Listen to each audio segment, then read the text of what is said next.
ভারতের নির্দেশে দেলোয়ার হোসেন সাঈদীকে পরিকল্পিতভাবে হত্যা করা হয়েছে, আর সেই নির্দেশ দিয়েছিলেন তৎকালীন প্রধানমন্ত্রী শেখ হাসিনা।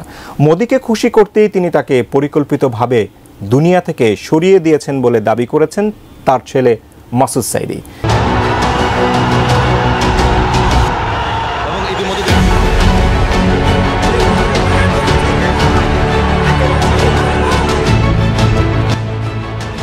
আমি আল্লাহর নামে শপথ করে বলছি, আমি আমার জ্ঞান হওয়ার পরে থেকে আমার পিতার মুখে একটি মিথ্যা শব্দ শুনি নাই।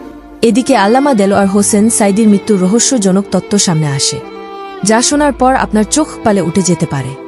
ভিডিওটি শেষ পর্যন্ত দেখুন, থাকছে বিস্তারিত। দেলোয়ার হোসেন সাঈদীকে পরিকল্পিতভাবে হত্যা করা হয়েছে বলে জানিয়েছেন দেলোয়ার হোসেন সাঈদীর ছেলে মাসুদ সাঈদী।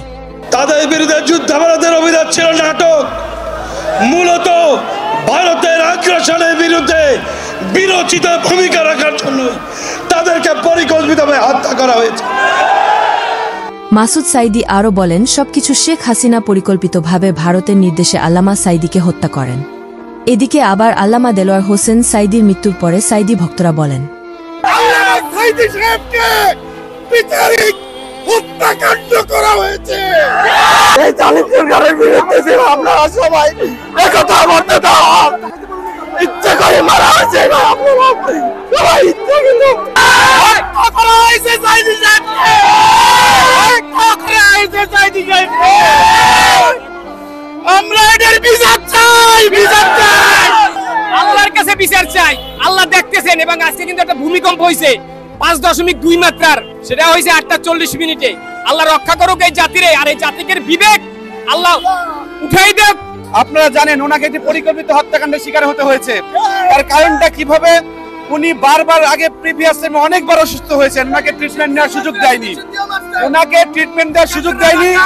আজকে উনি মারা যাবেন তার একদিন আগে ওনাকে কেন ট্রিটমেন্ট দেওয়ার সুযোগ হয়েছে? শুধু তাই নয়, ওবায়দুল কাদের 3 মাস দেশে থেকে এখনো যে কোথায় আছেন এই বিষয়ে নাকি কিছুই জানেন না স্বরাষ্ট্র উপদেষ্টা। 3 মাস বাংলাদেশে লুকিয়ে ছিল, আমরা তো জানি না। আমরা যদি তার জানতাম আমরা অবশ্যই ধরে ফেলতাম। এরা আগে চলে গেছে, এরা তো বুঝতে পারছে যে আমরা তো ধরা খেয়ে যাবো। গ্রেপ্তারি পরোয়ানা জারির পরে ওবায়দুল কাদের 3 মাস কিভাবে বাংলাদেশে লুকিয়েছিল আপনাদের কাছে জানতে চেয়েছে। আপনারা বলবেন যে আপনারা কি জানতেন না যে তিনি 3 মাস?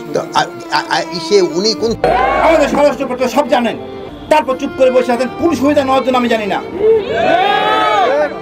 উনি আমাদের অপমানিত করেছেন।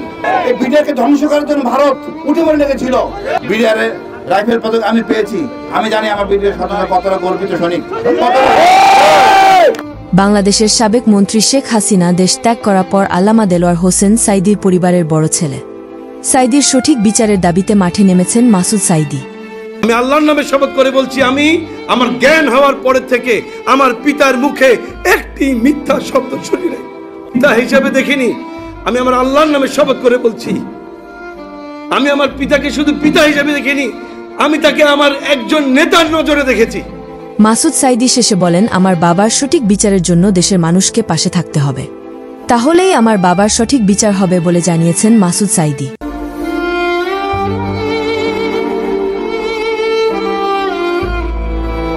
ভিডিওটি দেখার পর আপনার মূল্যবান মতামত আমাদেরকে কমেন্ট করে জানিয়ে দিতে পারেন। আমরা আপনার সেই মহামূল্যবান কমেন্টের রিপ্লাই দেওয়ার জন্য সর্বদা প্রস্তুত রয়েছি।